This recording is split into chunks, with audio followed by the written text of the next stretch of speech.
Isabella Moore signed the contract with steady hands, telling herself it didn't matter who Adrian Kingsley was, the billionaire whose name alone could fill a room with awe. She didn't care about his wealth. She didn't care about his charm.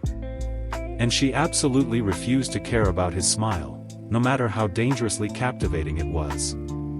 But as she stepped into his sunlit penthouse that first morning, something unexpected happened. The air between them didn't feel cold or transactional. It felt alive. And for the first time, Isabella wondered if a heart she had sworn never to give could start beating for someone who was supposed to be untouchable. Before we continue, don't forget to like and subscribe to the channel for more romantic stories.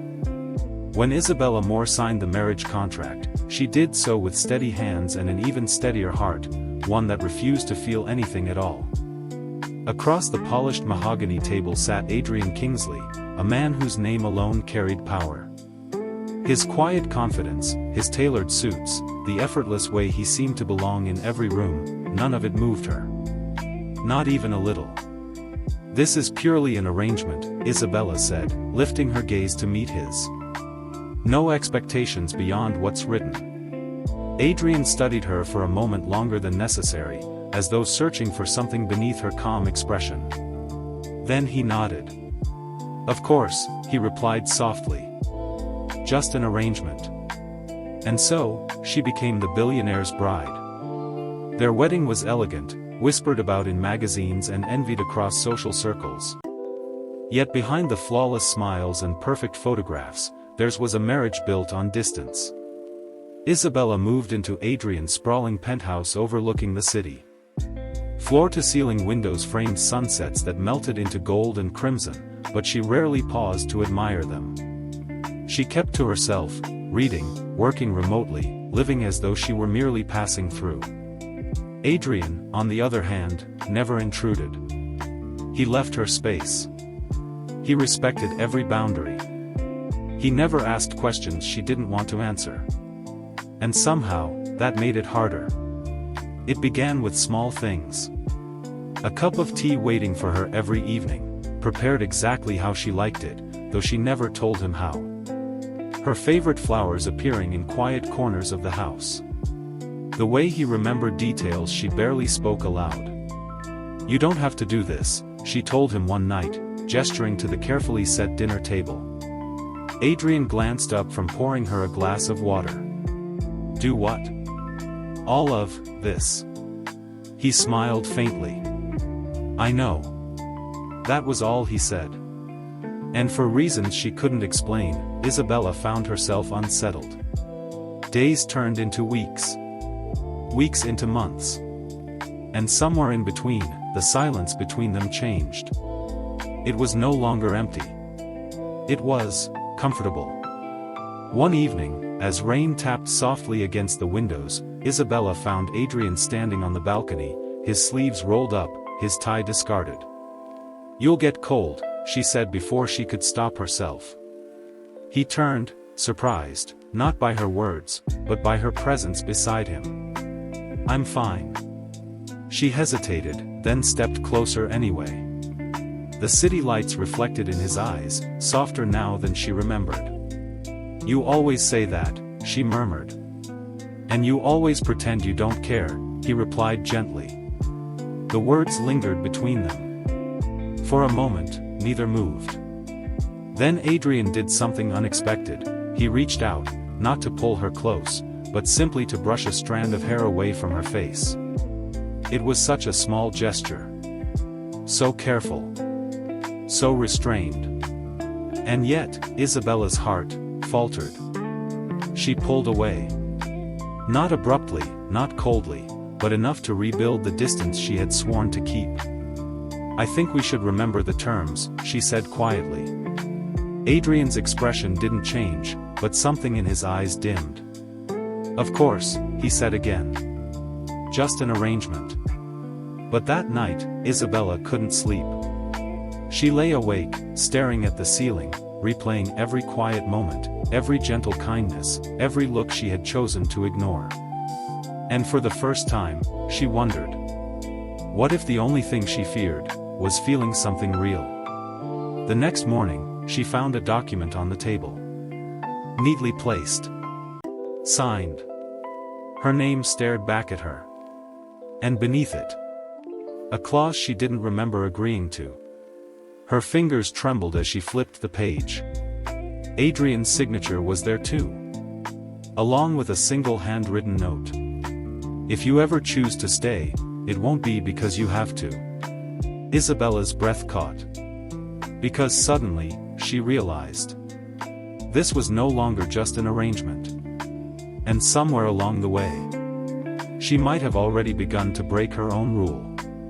That evening, she walked into his study, heart pounding in a way she couldn't explain.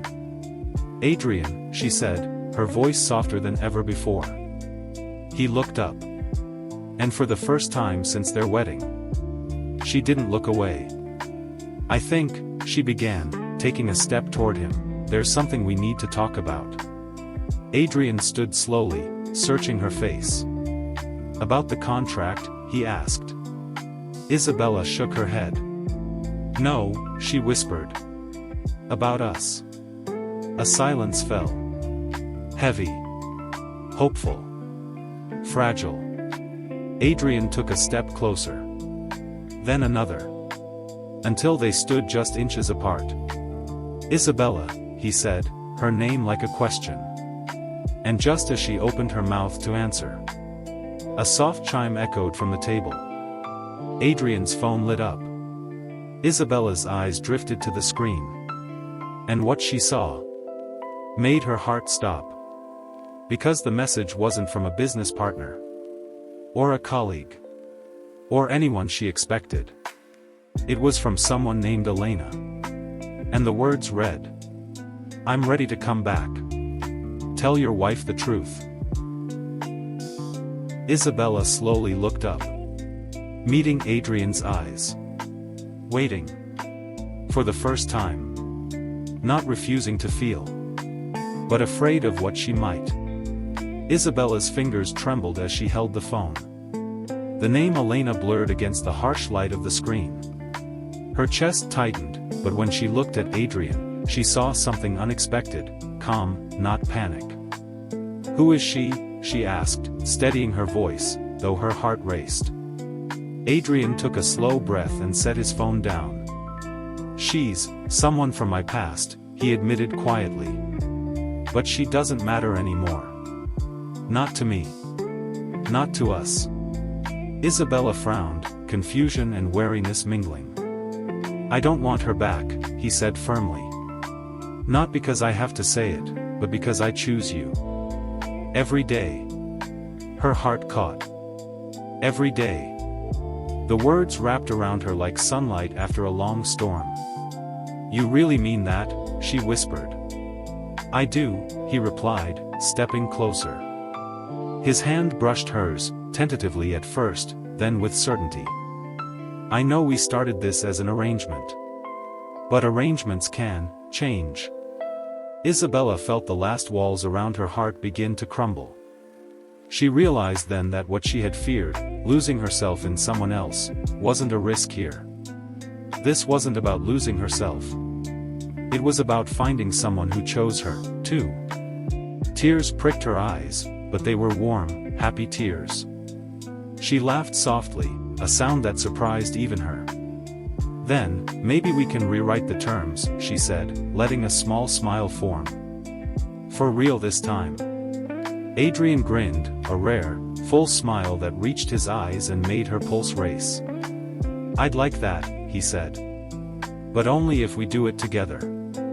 Isabella nodded, feeling her heart leap. Together. He leaned in slowly, giving her every moment to stop him if she wanted. She didn't. She closed her eyes as their lips met in a gentle, perfect kiss, one that said everything words could never express. When they finally pulled apart, she rested her forehead against his. "I think I'm ready to love you," she confessed, her voice trembling with happiness. Adrian held her tighter, as if afraid to let go. "And I've been waiting for you to," he murmured. Outside, the city lights shimmered like a promise. It was no longer an arrangement. It was real. It was theirs. And for the first time since their wedding day, Isabella smiled without reservation, knowing some things, like love, patience, and the courage to open one's heart, were worth every quiet moment of waiting.